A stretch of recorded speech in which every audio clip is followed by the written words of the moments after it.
पता नहीं यहाँ क्या कुछ हुआ होगा आजाद भाई। और मैं ये भी जानता हूं कि आप रियान से प्यार करते हो, लेकिन किसी को क्या पता था कि वो किसी से इतना प्यार करेगी कि सबको भुला देगी। इसकी वजह मीरान है। उसने हमारी जिंदगी बर्बाद कर दी, मुझसे रियान को छीन लिया। बहुत दुख हुआ ये सुनकर। अच्छा नहीं हुआ ये सब। उसने शादी करने से मना कर दिया, मुझे छोड़कर चली गई। आजाद भाई, मुझे लगता है कि वो मजबूर थी, या वो आपको दुख पहुंचाना नहीं चाहती हो। लगता है कि बात कुछ और है। उसने कई बार कहा कि मेरे लिए खुद को परेशानी में मत डालो। साफ जाहिर है कि मैं उसे अपनी मोहब्बत का यकीन नहीं दिला पाया।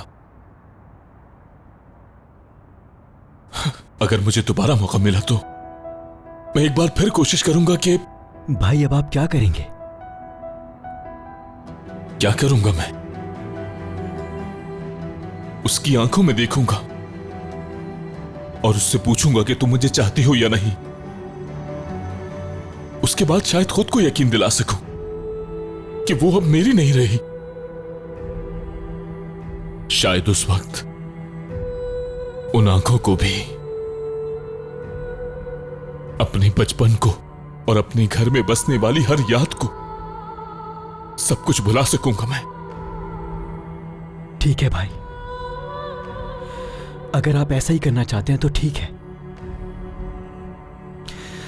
लेकिन हार नहीं मानिएगा। अगर उसे ढूंढ पाया तो। भाई मैं ढूंढूंगा उसे। तुम कैसे ढूंढोगे उसे? इसका मतलब है तुम वापस आ गए हो। शुक्र है तुम वापस आ गए मेरे दोस्त।